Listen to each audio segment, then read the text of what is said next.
welcome to the CEO series. Our guest today is Leslie Forde, CEO, founder of Mom's Hierarchy of Needs. Kind of like Maslow's, whoa. Our topic, parenting, motherhood, and equity, the Mom's Hierarchy of Needs framework. And we're going to have an interesting discussion around that. Some background on Leslie. She has used research to inform growth and innovation strategy for over 20 years.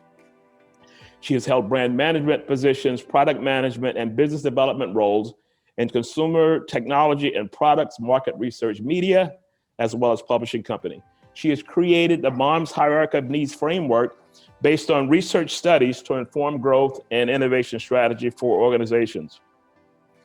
She has held brand management positions in various companies. Most recent leadership position was at Mufflin Harcourt, Care.com, C-Space, an Omnicom market research agency. She began her brand management career at Bosch & Lomb and Xerox. You've been quoted in Washington Post, Slate, Parents Magazine, Mom's Hierarchy of Needs, among other publications. She's also been quoted in Fast Company, U.S. News and World Report, Her Money, Very Good Boss, Lovingly, and several other outlets. Thank you for being a part of the CEO series. Thank you very much. Yes, I'm delighted to be here. Thank you for inviting me. Yeah, well, we met after another session, and that's kind of intrigued me when I read across the hierarchy of needs. And I think it would be great if you could kind of give us the research that enabled you to come up with that framework and kind of walk us through that. Absolutely. Well, I'll tell you the backstory to it. It really started after I hit this incredible point of burnout in my career and in my life after my second child was born. Okay. I had taken on a pretty large promotion. While I was pregnant, I was managing a fairly large team that was focused on business development. I then was asked and tasked with expanding to run the marketing team as well, something that I was incredibly excited about. Mm-hmm. Our organization was very high growth. We had gone public not that long before. Wow. And when so it was an exciting opportunity. But when I came back from my maternity leave, everything had changed. Yeah. The general manager of our division at the time had reached out to me just a couple weeks before I came back saying, your most senior person, she is going into a different division. And by the way, we can't backfill her. And within a few months of that, I had almost half of one part of my team go on unexpected FMLA leaves, all for various reasons, all unplanned. So I think this is a dilemma, right? When you're a leader, I came back to a different job. I needed to come up with different strategy. I suddenly was short-staffed and under-resourced for the work that I was tasked to do. And I had taken on a new role. So I, to solve the problem, I did what a lot of us do, which was not the right thing. I thought, well, let me work harder then. If I work harder, everything will be resolved, right? Because that was how I was conditioned, right? Yeah, like work harder. Say, right. Exactly, right. And so I would be, typing in the middle of the night at all hours. I had a new baby. I also had a toddler. So I was maybe sleeping in 1 hour increments, right? For maybe 3 or 4 hours a night. And I was like a tired, crazy zombie person. I was depleted. And when you reach that point of feeling that you are unable to do your best work and unable to be at your best in life, it's damaging, right? It's damaging to the soul. So I knew it wasn't sustainable. And a job that I once loved, I left. And it was a little bit later, it was probably a couple of years later, when I rebuilt. I had taken a completely different role. I went into a larger organization. I navigated and negotiated a shorter work week and just reinvented my schedule so that I could recover from this burnout. And I was speaking with a CEO of a business tech startup that I was doing some advisory work for. And he was a dad, and he said, why are moms so stressed? And he asked me the question because, yeah, exactly. And I said, well, how much time do you have? Yeah, right. Exactly. But he asked me the question because the product space that we were in was mental health technology. And Okay.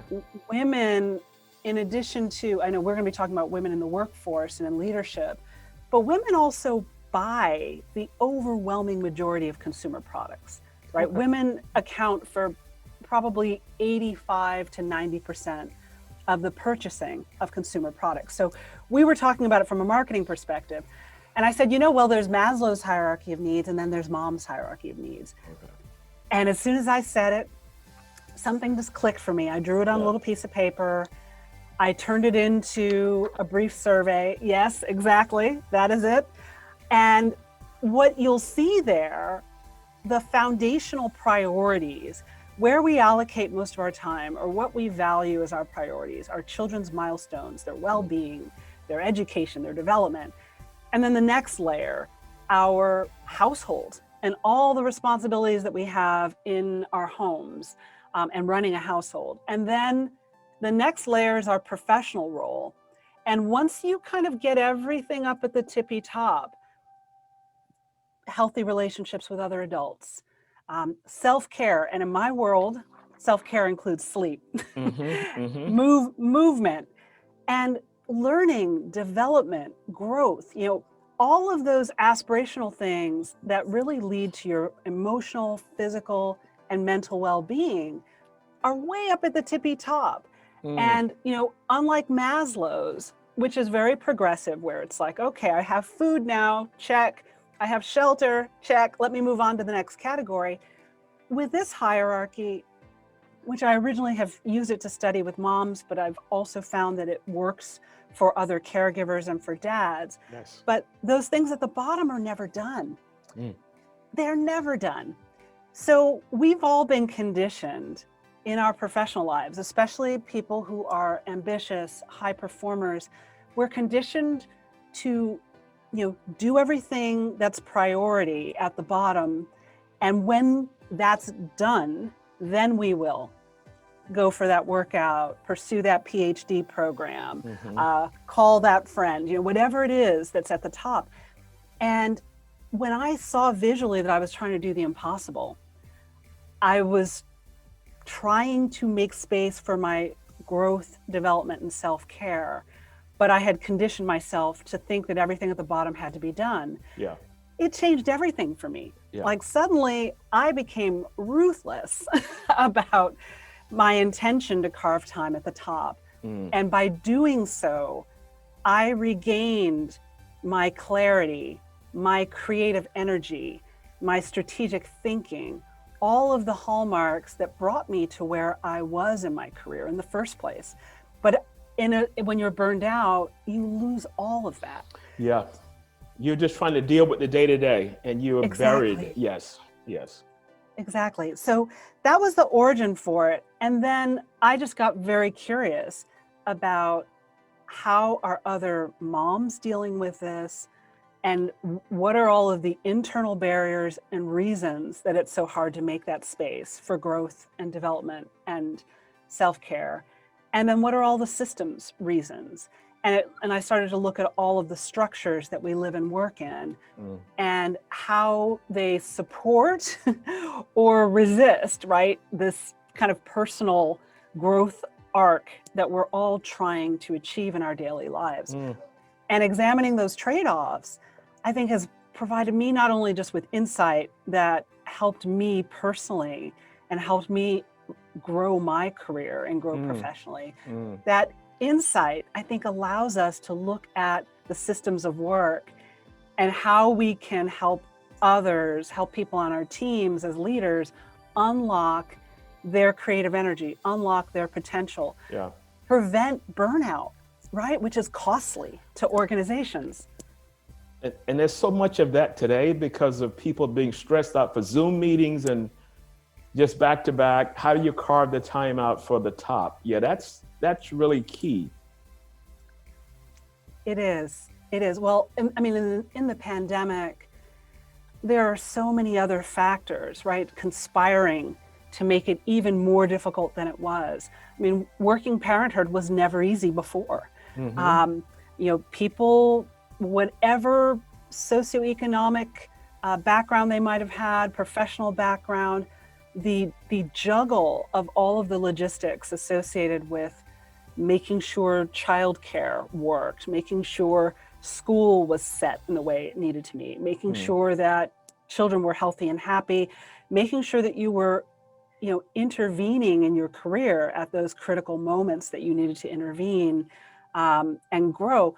All of that was complicated before, but in the pandemic, now that I've been studying this pandemic and its effect on work and life, and I've had over 1,200 parents who have participated in the research study. Okay. People are barely hanging on. Yeah. Because whatever support systems they might have had in the form of childcare, in the form of education and on-site school, in the form of, conveniences like meal deliveries, grocery deliveries, having someone come into the home to clean, all of the things that were set up to make work easy are unavailable to people in the same way. Yeah, I think, if you kind of go back, it was always that you can have it all. There was a commercial around that at one time. You can have it all. You can do this. You can do that. But people quickly, they soon realized that that's pie in the sky. Exactly. It's not going to happen. Well, exactly. I mean, you stated it beautifully. I think we were all sold this have it all fantasy. Yeah. And that's what makes it so disheartening when you start to grow professionally and aren't prepared for the trade-offs that you're being kind of forced to make on a daily basis. And again, if you're not intentional about how you prioritize your time, and you kind of just allow the tide to eke away, right, at your well-being and your schedule, it's devastating for people. Yeah. Everyone wants to be excellent at everything. No one wants to be a bad parent or a bad worker. And feeling that tension on a daily basis is, it's kind of soul damaging to people. Yeah, and the problem with that, it just keeps piling on. It just keeps piling on and on. And we're trying to find that moment, whether it's a hobby, because when I look at this and I see fun hobbies and learning, but I've got to go through 6 steps to get there. That's frightening even looking at it, How do I get to the top? Should it be prioritized that my focus is going to be at the interest level? Keeping an eye on the prize, so to speak, or? Yeah, well, that's a great question. I think that, I imagine that the audience that follow you and follow this work, if your basics at the bottom are covered, right, you're probably dealing with a community of people whose children are healthy and safe. So if your children and loved ones are healthy and safe, and they're being attended to, having some portion of your day where you allocate time for that self-care. Okay. And guess what? And I think also as leaders, creating systems and structures where people in the organization have the room to make space for that self-care, and it's modeled from the top. And that could be, for some people, like I'm a runner. Fortunately, it's a very socially distant activity. Yeah. So, that is part of my mental reset that I do every morning and that I go through. It's very important to me. Making space for learning and growth and professional development. It used to be on my commute, which I don't have anymore, that I would be always listening to an audiobook or listening to a podcast. Now it's while I'm cooking and prepping dinner and chopping carrots and I'm listening to a book and making sure that development, even if it's happening less than it did before the pandemic, because I think some people also are abandoning everything that they used to do to care for their mental and emotional and physical health. Which is, even if it's 5 minutes or 10 minutes, and it's not the same as it was pre-pandemic, having that intention and putting it into every day is really critical. Yeah. And, you know, then the guilt factor comes in too with a lot of people, you know, that I've talked to. They feel guilty if they're doing this when they have a pile of things sitting over here. But my thought has always been, if you take care of that interest, this is a lot easier to deal with that pile. Go ahead. Yeah, no, that's exactly right, Ron, because if your schedule, right, is weighted with responsibilities and commitments to others, and you're not honoring commitments to self, you lose something, right? Yes. You lose something in the journey, and that motivation, that enthusiasm, that kind of performance that comes from having clarity to maintain that requires space, right? It requires self-care, it requires space, and it does require intentionally carving it out. So I'm a huge advocate for it, having come back from a really difficult period of burnout in my own life, right? From the abyss, right? Because it's like you don't get out of it unless you make that space in some way. Yeah, I know. You know, you mentioned running. So my COVID period has started me, you know, I was always a gym rat, but now I'm a walker. And 4:45 a.m. I'm up and I'm out of the house at 5 and I walk until 7. I do like 6 or 7 miles 6 days a week. And I tended to post pictures online. So by posting pictures, people said, oh my God, I'm really into your walking. And it created kind of a fan club. So now I feel guilty if I don't walk because I don't want this to become work. I'm doing it because I really enjoy it. And for me, it's a mindset for the day. So this sets me up for the day. I know some people will do it in the evening when they come home from work. But I think, and guide me on this, I think we all have to kind of figure out how we're going to integrate that into our daily schedule. But from what you're saying is that we have to figure out a way to do that. So make sure it's there. Absolutely. And it's very much a choose your own adventure, right? Yeah. To your point, what works for your schedule, what works for your lifestyle, what makes you happy. Yeah. I had interviewed a professor at the University of Melbourne not that long ago. She recently wrote a book, Leah Rupaner, and her definition of self-care was basically managing her own energy level. Okay. And that was her definition, which I thought was a beautiful definition because it's broader than any one thing that you might do, whether it's like, I'm also exercise as part of my mental like clearing ritual. I know. But for some people that's, you know, binge watching Netflix and eating ice cream, and that makes them feel like they're tuning things out for a little while and they're resetting.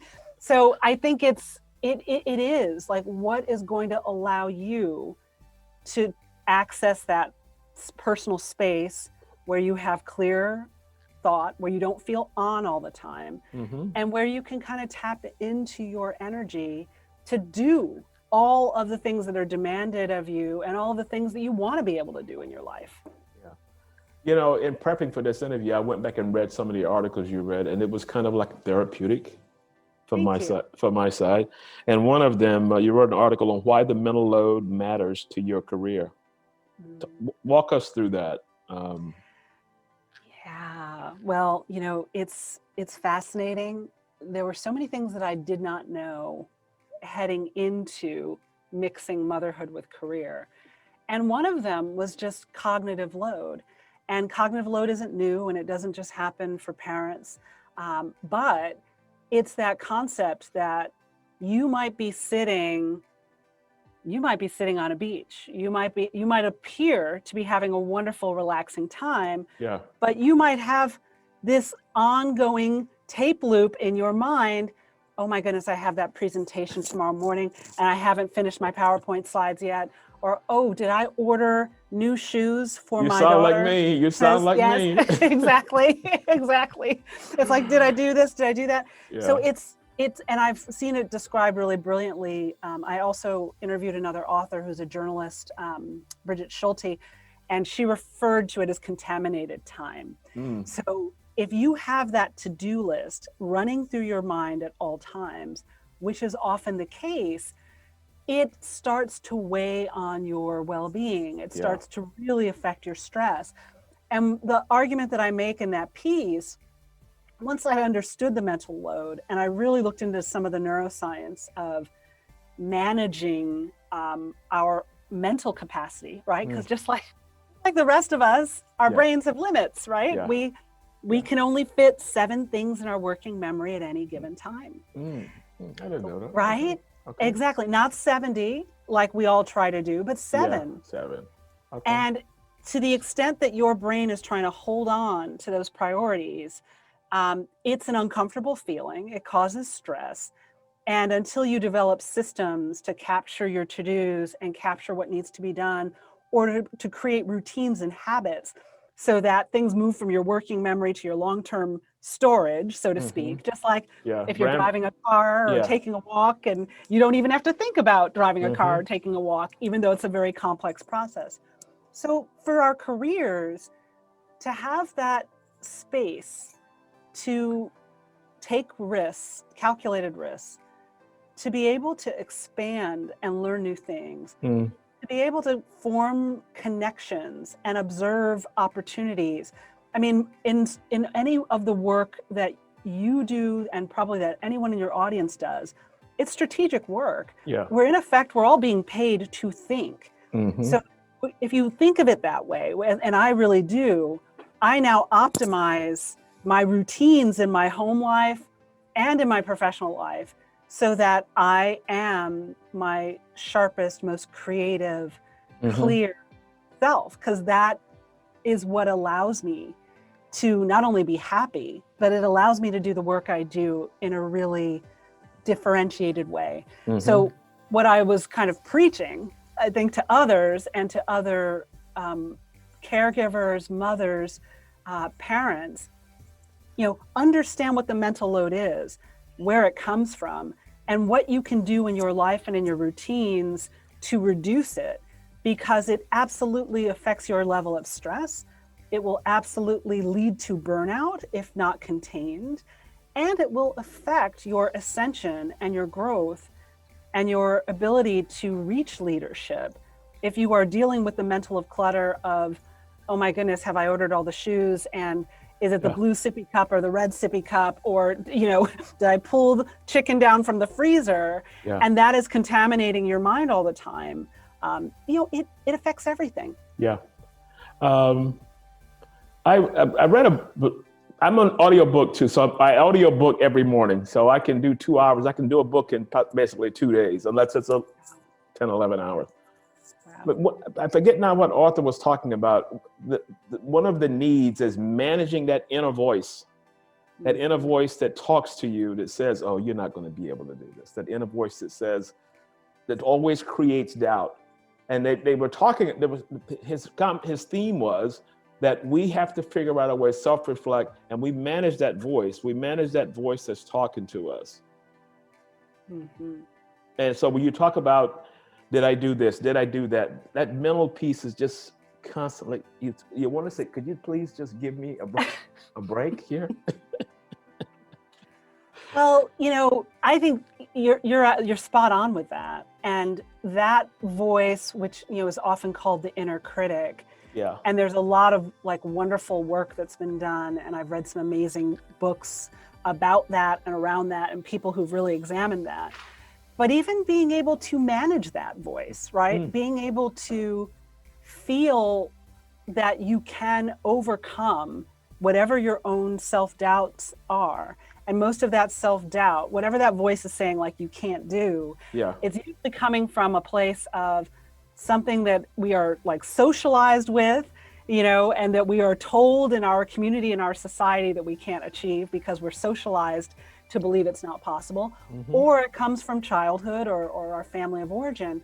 But to be able to control that voice and tamp it down, it also requires, right, having clarity, having mental space, having good physical health, having strength. People who are exhausted, can't tame that voice. Mm. If you're exhausted and you're drained and you're on the point of burnout, and there's a voice in the back of your head telling you, oh, you cannot possibly Yes. do that presentation or ace that press interview, then you're going to believe it if you're depleted. Mm-hmm. You don't have the immune system at that point in time to get away from me. Exactly. Exactly. And so I think everything up at the top of the hierarchy, it is that inner work, that mental work, that emotional work, and that physical work, right? Everything that really helps you come into your life as a parent, as a leader, as somebody who's part of your community, with strength, with clarity, with compassion, and to be able to do it does require intention. It just won't happen naturally. Yeah. Well, that was the next, because I read the other article you talked about. You mentioned make space for your intentions, which I thought was powerful. Give us some insights on making that space.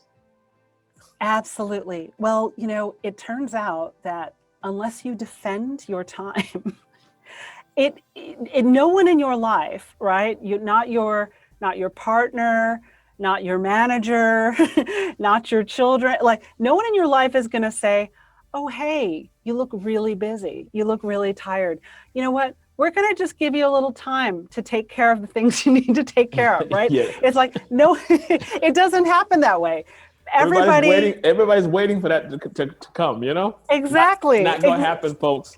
Not going to happen. So it requires that boundary setting. Yeah. And having that North Star in the back of your mind where hey, these are my one or two highest priorities in my life right now. I kind of understand what things I need to do to achieve them, and making the space for it. And whether it's putting it on your calendar, there are people who I think are brilliant at that. Now that I'm working with a lot of organizations around supporting caregivers in the workforce, I'm encouraging organizations to give people permission by making that space on everybody's calendar. I've said, you know what? If people are locked down at home and their kids are not in school and they're exhausted and they're trying to do their best work for you, like, don't book back-to-back meetings. Don't start meetings first thing in the morning either, right? Like, give people 2 or 3 hours of meeting-free time internally so that they can either care for their families, take a nap, or get really deep work done. Because that's another mental kind of like cognitive trick. If you get into flow on a task, not only does it make you happy, right? It feels good when you're like, when I'm a writer and I'm a researcher. Yeah. So a lot of that. Yeah. Exactly. And a lot of that work just it's very greedy, right? It consumes a lot of mental space. Yeah. But you need those 2 or 3 hour blogs to really work through something, or even in strategy work, right? As a leader, if you are trying to, I lost my lighting in here for a moment. There we go. Even as a leader, if I had to dance around for a minute, I'm at a... That's okay. That's okay. Yes.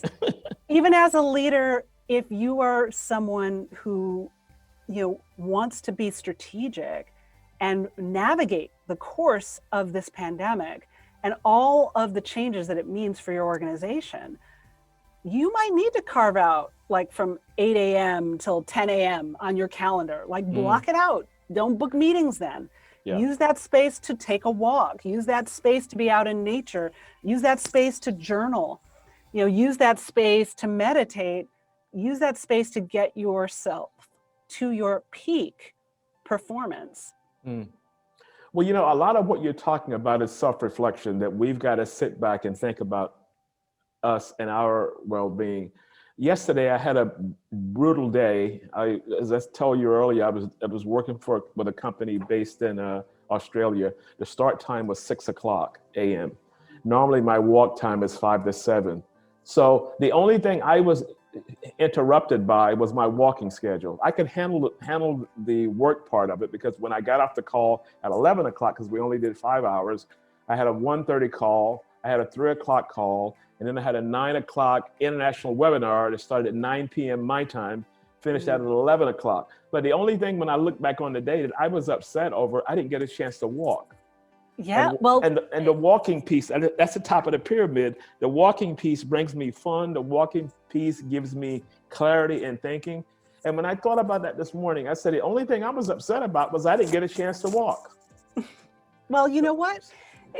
That's exact. And that is the thing to be upset about, Ron, right? Because part of what makes you as brilliant as you are, right? Oh, and I've observed you, and I've listened to you, on a webinar, and the connections that you are making around the work experience, around the future of people and people management.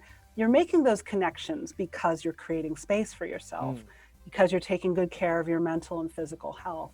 So everything that you did yesterday is a result of you having that clarity and having that well-being. Yeah. So I'm 100% with you, and I will adjust my schedule. I adjust my schedule in all types of crazy ways to make sure I go running, no matter what. To do that, yeah. Well, see, and even if I'm running in the dark, I'm not doing it. My thing was, I can't get up at 4 a.m.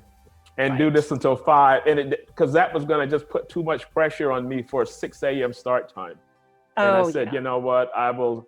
It's on hold until Saturday morning. So I'm looking forward to getting up tomorrow to do that. So talk to, you know what, as we're having this conversation, here's what I'm thinking. When we talk about mom's hierarchy of needs, couldn't this be a family hierarchy of needs? Couldn't this be, because a lot of this connects with me and getting to that apex of the pyramid.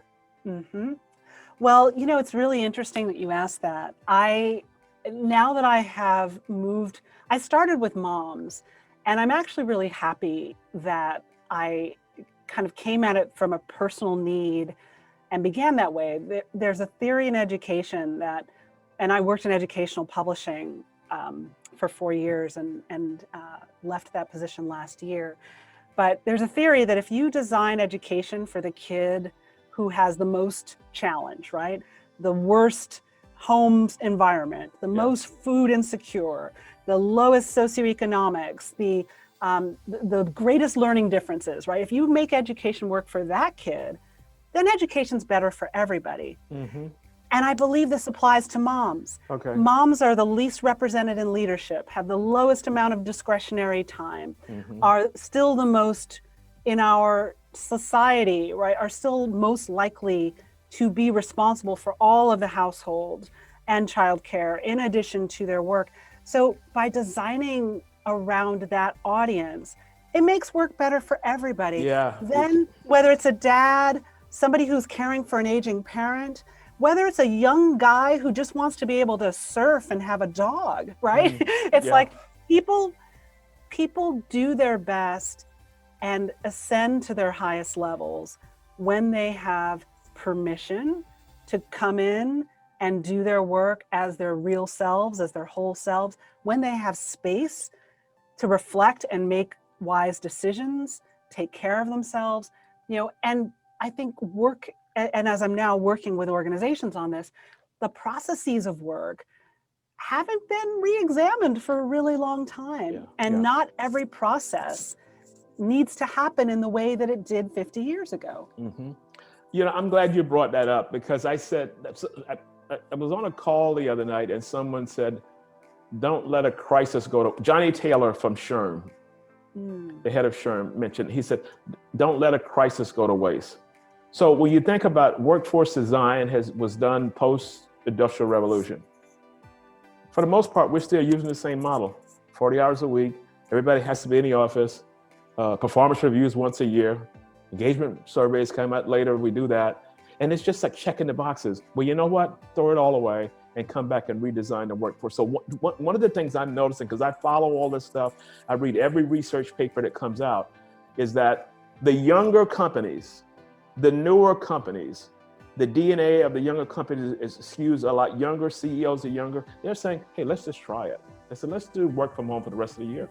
Let's work from home, permanent work from home. You make your choice. There was an article about Facebook. They built this 200,000 square foot they at headquarters is sitting empty, and they're going to have to rethink, what am I going to do with this space? And these are the kind of things that you're talking about. We're going to have to rethink all of this. So use this as an opportunity to reimagine what happens if we just started over from scratch, the same way that you talked about there. Absolutely. Well, and I'm even seeing this in my national study with parents, right? Like people are, even though the lack of work-life separation is really difficult for people to navigate and is causing a certain amount of stress, people are also like, I'm seeing comments like, if I never drive to work again, it'll be too soon. Exactly. And I've also seen, I will never work for an employer again that doesn't allow me to work from home. Exactly. Because people are saving time. They're having a family meal in the middle of the day. They're able to put their laundry in whenever they want to. They're kind of making that integration happen in new ways. Yeah. And to your point about the kind of industrial revolution and kind of the evolution of the work mechanics, what I am still seeing, though, is employers who are just, because we all responded to the crisis at the same time of COVID, like people are just kind of porting what they did at the office into the home. Yeah. Same meeting schedule, same thing, just putting it all on Zoom. And it's like, well, that's not reinvention. Yeah. It's like, do you have to have every meeting that you had before? Do you need your people to take internal presentations and make them on beautiful PowerPoints, or can they just stand up and talk for 5 minutes and get alignment? Like, how can you strip away the fluff from the mechanics of how the work gets done, so that caregivers, and frankly everyone, because even non-caregivers are feeling the inflamed sense of anxiety and grief and disconnection as a result of this situation. So everybody's at risk for burnout. There's so many things about reimagining the workforce and how it's going to look. And basically what they did was scale it. They scaled the office back to the home without making any adjustments, along the way. You mentioned the mom box. In one article I read, the mom box. I'm like, oh, okay, that's cool. How does that box look? Tell us how that box looks. Yeah, well, the mom box, I mean, this is back to, I think, a lot of the system, societal conditioning of what it means to be a mom. And I will say, now that I've been examining this for women and for men, there's a dad box too, right? Yeah. Like there's a set of rules that we step into. And some of it is what we saw our mothers and our grandmothers, or in your case, your father and your grandfather do. Yeah. But it's also from another time and from another era. And when I look at the hierarchy, I think our society still values, at least for moms, and I think frankly for a lot of people, it values us to spend time at the bottom. And you get the high five and the thumbs up, you're taking care of your family, you're taking care of your home. I saw a commercial for a vacuum recently. The spokesperson was a man. Everyone who had a vacuum in their hand was a woman. Drove me crazy. Yes. But I'm going to say, so I call that tone deaf. Exactly. And it's like our messaging in our society says, everything at the bottom, that's what you should be spending your time on. And a little bit of, go get a manicure, go get a massage here and there. But, too much self-care is selfish. And people have internalized that guilt. And it's holding us back. It's holding women back from leadership. It's holding men back from having the full participation that they want to have in their families, in their communities. It's like locking us into these boxes, these roles that don't fit. So I'm encouraging people to re-examine the construct of how they spend their time. Yeah. And what they value. No, go ahead. I'm sorry. Go ahead. Oh, that's okay. And I'm saying, and what they value for themselves, instead of letting external messages tell us what we should value. Yeah. So how can we take this into the organization? I'll give an example, because here's what happened to me. I was on a call right after lockdown, and the CEO says, when the governance is lifted, I want everybody back in the office. I will not pay someone's salary to sit home and watch Netflix. Mm-hmm. A CEO, a fixed mindset, different generation. And we're talking about self-care, mindfulness, being in the moment, and they're saying, foo-foo, get away from me. How do we have that conversation with a C-suite that probably fixed in another time zone, and we're trying to say, hey, let's come and explore, let's reimagine, and they don't want to let go of what they were, the path that they came along? Oh, it's a really important question. So I've been very fortunate. The leaders that I'm working with are very enlightened leaders. Yeah. And the CEOs that I've had a chance to work with are all men, interestingly, but very enlightened and very forward thinking. But I would say to that particular CEO or to that way of thinking, pre-COVID, staying locked into that style of approaching work and approaching people was really expensive to businesses. Burnout is really expensive to businesses. When I looked at the costs, and I looked at it from several different angles and looked at some great secondary research that's already out there, the cost of employee turnover, if people aren't happy and cannot manage their lives in the construct of their work, if people's values feel too conflicted, if someone kind of feels that for 6 and 7, 8 months, years, I can't be a good mom or dad or caregiver to my aging parents and do this job, guess what's going to go? The job's going to go. Yeah. That's a third of a person's salary to turn them over. Yeah. People who have care responsibilities, whether it's for their children or for an aging parent, absenteeism cost companies just in the US over $4 billion a year. Okay. Billion. And that was mostly from breakdowns in care. So if someone's at home with their children, which is a difficult work situation in certain respects, but if they're at home with their kids and you're not dealing with this jarring disruption caused by, the nanny's sick, the school is closed, so-and-so's home because they're sick, like businesses win if people can manage these responsibilities in concert with each other. And then presenteeism, which in in your world as an HR leader, like someone can be physically sitting in the office and they might not be mentally there at all. So that was estimated to cost like over $150 billion a year to businesses, all pre-COVID. So it's like, you might think that person at home is not productive, but that person at home could way outproduce the person who's sitting at the office and is mentally checked out. It's funny you mentioned that word presenteeism, because when I use that here in Middle East, if I use it in Asia where I work a lot, what is presenteeism?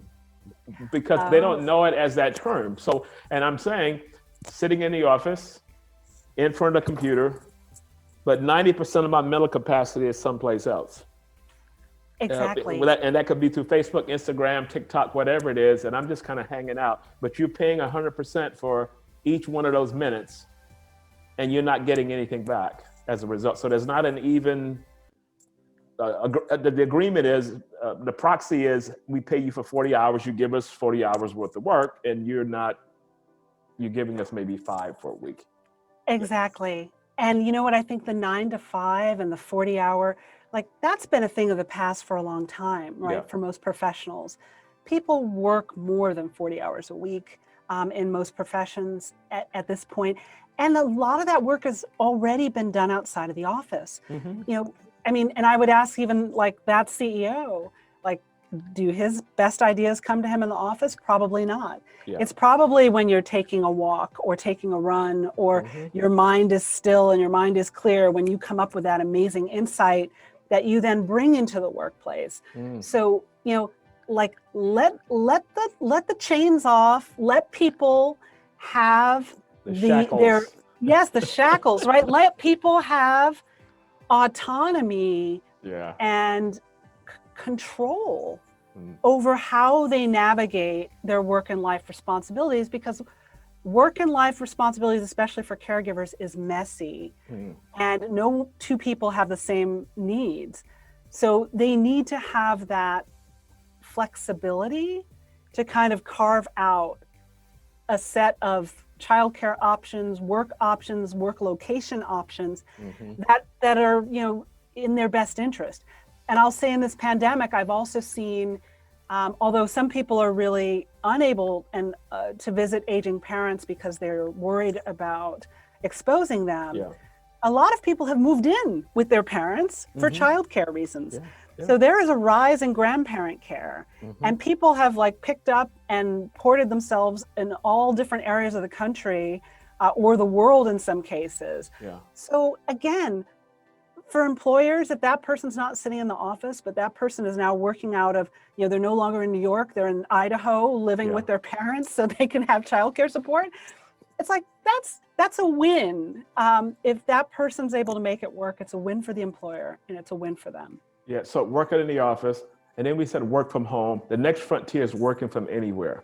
Because there was a point in my life when I worked for IBM and my parents had gotten sick at that time. They were aging.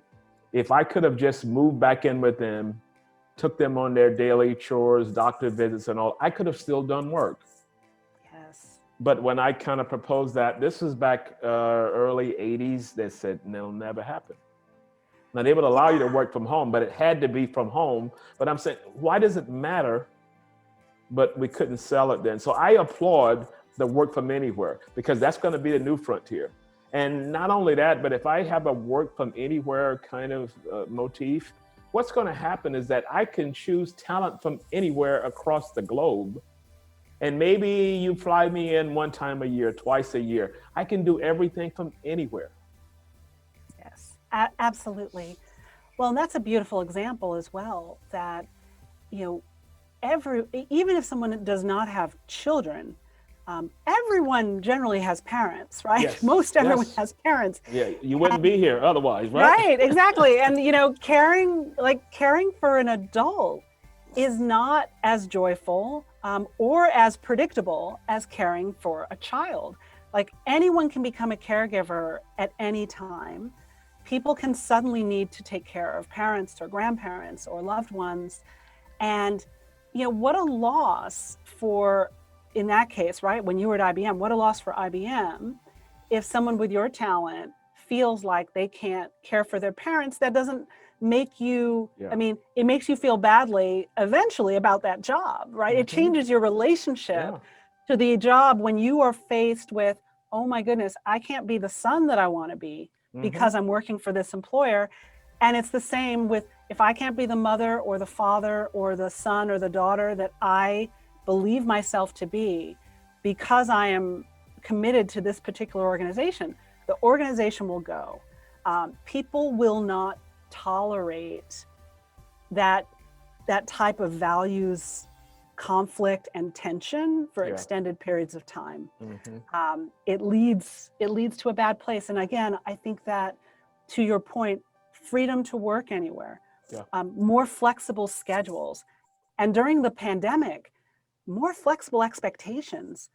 People cannot deliver work in the same way if they don't have childcare or if they don't have elder care and they're providing hands-on support of other people in their homes while they're trying to work. Yeah. And in the Asia regions, the apartments are not as big as, say, the apartments are in Dubai. And if you've got a husband and wife and you've got small kids and everybody's home and the husband, I read one case of the husband, the wife said he always talks loud. She's on the other side. She can't handle her calls because he's got it. And then the kid is running through and she says, I'll be glad when it comes back to, she was hoping for the normal of coming back to an office because it's separated again. But that in that region, you don't have large apartments where actually I'm going to go to another room and this will be my so-called temporary office and you sit in here and maybe we bring in childcare. So there's a lot of other things that's coming about, percolating up, as we try and figure this out. Absolutely. People are, there is a contingent, even in my national study as well, of parents who, want the ability to go into an office sometimes. Even for myself, like today, I'm in a co-working, which is like a serviced office. That's a very short walk from where I live because I knew this was an important conversation. It was being recorded. And with my husband and children at home, that it could be a little chaotic. So I yep. know. Yeah. But It's called strategic thinking. Exactly. So, Oh, wow. but you're right, but it's the flexibility, right, which is at the heart of that. If somebody needs that space, they can have access to it, and maybe not in a full-time sense. If they want to return to the office, maybe it is through neighborhood and network of co-working spaces. Mm-hmm. I think that relationship to the office changing, and the expectation that only good work gets done in the office changing, like that liberates people. Yeah, it's a mindset shift for leadership to realize that it's a new day, and so my thing is, let's just experiment. Let's just experiment. Work is being done. That's already been proven. So let's experiment. Let's take it. So when I use the phrase imagine, I said it 3 hours. Recover. The last stage is reimagine. Reimagine. If you had nothing and you had to design a new work model, what would it look like? And I think companies need to start using that kind of thought process. Reimagine a workplace. Forget about the 40-hour week. Forget about the 9 to 5. Let's just reimagine everything. And I think if we start doing that 5 years from now, we're going to look back and say, why were we doing that in the first place? But that takes leadership at the top, who's in a kind of a growth mindset, an explorer mindset, will say, let's just try it. What can we lose as a result of just trying it? So I want to ask you, as we close down, can you give us a case study that you're working on where the organization was probably stuck someplace, and talk about what a possible business outcome and how it worked for them? So the people that are listening, maybe it's a CEO, or it's called a CEO series. So we have a lot of leaders listening in, that maybe they can get some insight and begin rethinking that process. And I'm thinking of the Netflix guy. I know he's not listening. The Netflix guy would say, you know what, let me give it some thought. So walk us through a case study. Sure. It's a great, so there's an organization that I'm working with now, and they were actually very intentional when we started working together. I mean, they knew that the pandemic was really stressing people and stretching people, and they knew that they did not know what they didn't know about what people might really need. So they are using the work we're doing together, and I'm kind of running the study through quarterly with all of their employees. And I've adapted it a bit so that even somebody who's not a caregiver, we can surface changes in self-care and their needs that also help kind of provide us with like a warning indicator, an early warning indicator on burnout. And so using kind of the same structure, right, in the mom's hierarchy of needs. So they're using this data and this discovery to create an entirely new employee handbook. And so at every level, looking at remote work policies, looking at benefits and subsidies, looking at how what they do in the culture is translating into people's expectations of themselves. So something really interesting that we discovered, they want people to be innovative and to take some risks and to do big work. But we kind of uncovered in the first wave of their survey that people were feeling a lot of pressure to kind of do things perfectly. There was a lot of like anxiety about perfectionism, and that was like something in the culture that we kind of dug into a little bit more. So really looking at how leaders are modeling what you present internally versus what you present externally, stripping some process out of meetings and out of approvals. People had asked for, things that were very inexpensive in some cases for remote work, like how I live in a crowded condo with my family. I'd love a white noise machine, right? So that when I'm working next to a playroom, I can kind of get some work done. Or a husband that talks loud. Exactly, or a husband that talks loud, exactly. So I think we're surfacing everything from what are the benefits that might need to be adapted, and I'm digging deep on things like childcare, elder care, and mental health, and where there are opportunities to kind of curate services for people who are really struggling right now, to looking at how the work gets done and carving out more meeting-free space, carving out more flexible ways for people to do their jobs so that they can manage through the pandemic, and also, frankly, even beyond this. Yes. Really envision, right, how to help people get to their most creative selves. And then we've also spent some time, which we've seen positive impact from already, just really talking about well-being. I've met with employees and have done sessions around well-being and shared with them the mental load and just how to manage that, because it's just like a not discussed aspect of self-care. Yeah. And many people don't realize how much stress they're carrying has to do with what they're trying to keep juggling in their working memory, and how unproductive that is. So even just changing the way people value their own self-care and giving them space in their schedule so that they can take it and engage with it has already been transformative in the short space of time. I'm also seeing with another organization that I work with, which is a tech company, very high growth, global company, you know, they really wanted to focus on supporting parents with well-being, but also they said the average age of their managers was 28. Ooh. So they said, you know, we have a really youthful, early, you know, people who are early in their career, and most of our managers don't have families.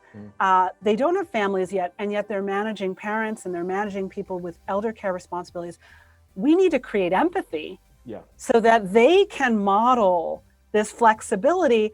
And yes, we've been preaching it at the top, but it's really, our organization is so, you know, spread out that we really need managers to understand and embody this and give them very practical things that they can do to manage their teams.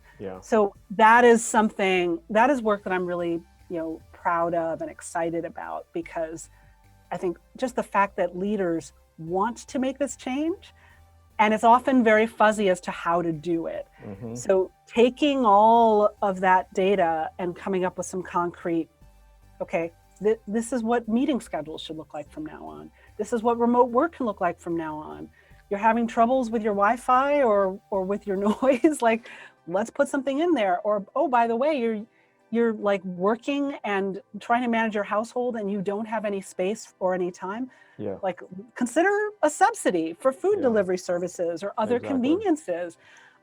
It's reimagining what support of the worker looks like, and taking all of those perks, right, that used to be in the office. Do you remember when offices suddenly had, you know, gyms and dry cleaning and all haircuts and concierge? It's like, okay. Well, the Googles of the world had it, Right, exactly. And you know, and lavish lunches. It's like, wow, okay, everybody's at home now. So how do you port that like feel good support of the human, right? And bring that into their home and bring it in a meaningful way that helps them manage their well-being and performance at the same time. Okay, cool. So let the audience know how they can reach you, probably if you're doing a webinar that's coming up or whatever it is, a little self-advert. Okay, great. Well, please, you know, momshierarchyofneeds.com/allies. But even if you navigate to momshierarchyofneeds.com, you can find out more about the work that I do with employers, which is the Allies at Work program. I